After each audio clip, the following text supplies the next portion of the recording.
Spain socialists mull their next move after dominating Sunday's snap general election but failing to win a majority. The far-right Vox party is set to enter parliament for the first time.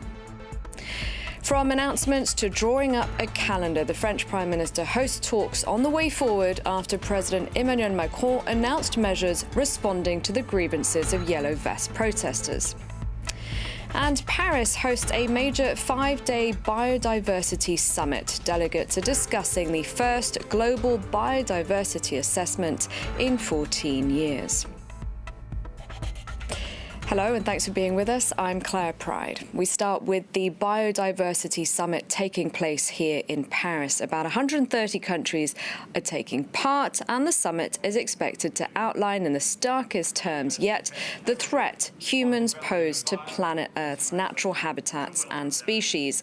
As the meeting got underway this Monday, UN Biodiversity Chief Robert Watson said the destruction of nature threatens humanity at least as much as human-induced climate change. And here with me in the studio, Cyril Barnerias from the French Biodiversity Agency. You've been taking part in this summit. Hello, thank you very much for coming in. I'd like to start off with a very basic question, if you don't mind. When we talk about biodiversity, what is it that we're talking about exactly? It's usually we tend to say it's diversity of the living, so it's species like mammals, birds, but it's also diversity inside species, like the diversity between humans, for example.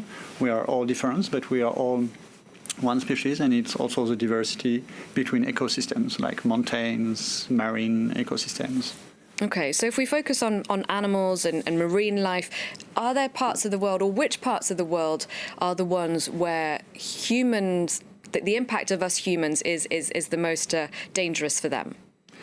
We would tend to think that the closer the humans are, the most in danger the ecosystems are. Like, of course, close to the coast, for example, or close to the cities. That's where we humans put most pressure on ecosystems. But we can see impact of human activities everywhere. For example, we can see plastics in like 10,000 meters under sea level. We can see plastic in every part of the world. We can see impacts of fisheries, for example, in the ice seas, very far from the coast. We can see impact of human activities everywhere. And what about climate change? Because earlier Robert Watson was saying that the destruction of nature, as I mentioned, threatens nature as much as, humanity as much as human-induced climate change. What is the link between climate change and the destruction of nature? So there are both two important causes that threaten life on Earth that are very rapid at this time, quite more rapid than what we have observed in the very ancient times, for example. And as biodiversity is also very important for us, for humans, we rely very much on biodiversity for food, for medicine, for all kind of activities, for imagining new solutions. For example, like on planes, we very much use how birds can fly, for example. So we use very much biodiversity, so we rely very much on it, and the extinction or the threats on biodiversity is, we have to take very much care of those threats on biodiversity. And earlier, Robert Watson also talked about a closing window for an opportunity to act. Are we talking here about an opportunity to act to save the planet, or to save humans, animals? What exactly? I would say to save our way of life. The planet will survive after us. Life on Earth will survive after us. But if we want to preserve our way of life, if we think it's a good way of life, and if we want to sustain it in the long term, we have to change our way we are living, because we are not in a sustainable way of life. Within years, within decades? It's going to be within years. We have already observed, for example, that we have lost 60% of most populations of mammals, birds, fish since 1970, so a little bit more than 40 years.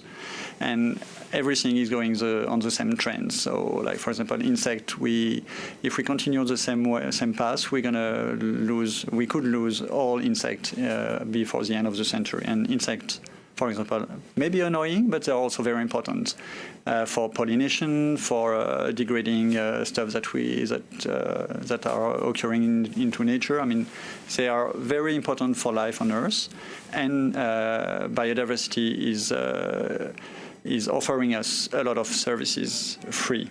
And some of those services, we cannot replace them anyway. Like pollination, it would take almost all humans to pollinate plants that we use. And in some cases, we could try to replace those services, but it would be a very important burden on our activities. So we are really at a time, like for climate change, to make the right choices. All right, well, let's hope this conference makes a difference. Thank you very much indeed for taking the time to speak to us, Cyril Barnayas. Thank you, from the French Biodiversity Agency. Right, let's move on to the French Prime Minister, Edouard Philippe, hosting talks today on how and when to implement the government's measures in response to the Yellow Vest protests. The measures were announced last week by the President. Emmanuel Macron said good solutions can emerge from the country. This, of course, after a 2-month national debate in town halls and online, one of the results being tax cuts. France 24's Julia Seeger has been covering this story for us. She told me earlier about the significance of today's meeting. It's the first meeting to happen since Emmanuel Macron unveiled a series of measures following, as you said, 2 months of a great national debate here in France. The idea today is for the Prime Minister and his ministers to try to find a way to implement all of these measures. The Prime Minister, Edouard Philippe, stressed this morning. Ministers need to act quick because people need to see the changes in their lives, and they need to see that fast. The meeting is also significant because for the first time ever, a cabinet meeting is inviting 30 or so MPs to join the discussion. And the idea here is for the government to show that it's ready to govern in a different way, in a more collaborative way, a more democratic way.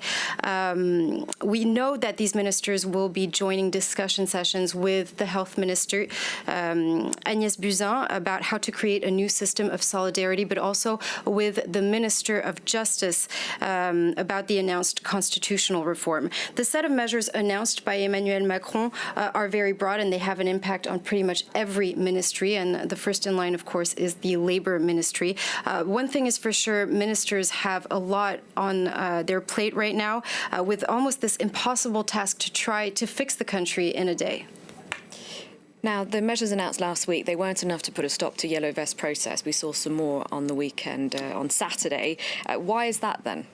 Well, it's true. 2 days after Emmanuel Macron announced these measures, 30,000 people still took to the streets that following Saturday, so 2 days later, for the 24th Saturday in a row, and many expressed their frustrations. They say that these measures just don't go far enough, that they don't see how these measures are going to change their lives, their daily lives. They were probably expecting more drastic measures, like perhaps, the reinstatement of the ISF, which is a tax on the richest that was scrapped by Emmanuel Macron when he took office.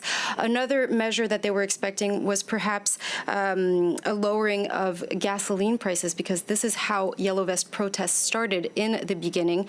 It was a demonstration about high gas prices and low purchasing power. Emmanuel Macron has tried to address some of their demands. He's promised a new round of tax cuts that are worth 5 billion euros and that are set to affect 15 million people across France and that are set to be implemented by 2020. He's also promised to index pensions on inflation by 2021, which was a key demand by the Yellow Vest protesters. He's also vowed to have deep changes to France's democratic system with the introduction of what he calls the Citizens' Initiative referendums. Now, despite all of this, Emmanuel Macron and the Prime Minister, Edouard Philippe, have an uphill battle. Yellow Vest protesters have vowed to take to the streets again on Wednesday, which is Labor Day weekend. The number of Yellow Vest protesters has dwindled in the past few weeks from a high of 300,000 in November nationwide to 30,000 now, at least last Saturday. But this time around, security forces are bracing for these May Day demonstrations as Yellow Vest protesters and traditional labor unions are set to take part. That was Julia Seeger. Moving on to Spain's snap general election resulting in a hung parliament. The ruling socialists won 123 seats, while the right-wing Popular Party got 66. That's 71 fewer than before. Centre-right Ciudadanos came third, as you can see there, with 57 seats. And Sunday's poll marked a breakthrough for the far-right Vox party, which took 24 seats. Now, Prime Minister Pedro Sánchez is weighing up his options for government. He called the election after his government lost the support of Catalan MPs over the budget. Here with me in the studio, our international affairs editor, Philip Tell. So, Philip, Pedro Sánchez needing some coalition partners. What's he going to do?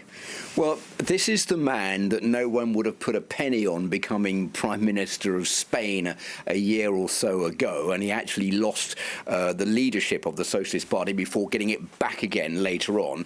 So, having taken over the job of Prime Minister last year after a vote of no confidence in the previous administration of Mariano Rajoy, he's now managed to not only consolidate his place as Prime Minister, but to increase the amount of support for the Socialist Party, an increase of 85 seats up to 123, or up from 85 to 123. So that is no mean feat for him. So you can see all these celebrations going on behind me. But the bad news is that he still doesn't have this majority that he needs to be able to form a government. So there are several options open to him. It's not going to be easy, and I reckon that this negotiating tactic, which is like trying to work out something in the souk, is going to carry on for quite a while before they actually make an agreement with other political parties. So, on the one side, he already has the green light from Podemos, the other left-wing party, which had 14% of the vote yesterday, 35 seats. But the problem with, even with Podemos, he's still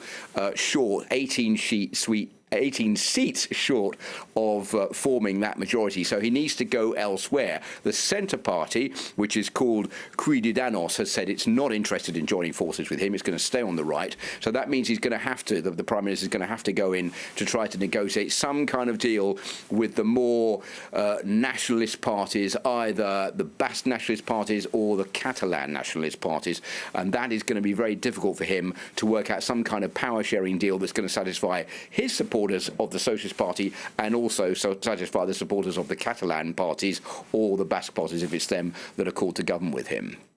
If he did form an alliance with pro-independence Catalan parties, what would that mean for the pro-independence Catalan movement? Well, that is the big problem, because if he does, if the Prime Minister does form an agreement, for example, with the Catalan parties, he will get a government. They will support him. They said they would. But what they want two things. They are in favour of independence for Catalonia, which, of course, the socialists are against, and they also want a referendum on independence for Catalonia, which the government has also said it is against. The government has said what they want to do is to try to pacify the movement and to try to move forward through discussions. That I don't think is going to ring very nicely in the ears of the Catalonians. Now, the other big problem is that there's going to be a trial coming up of these 12 Catalonian independence secessionists who are going to face trial later this year, and depending on what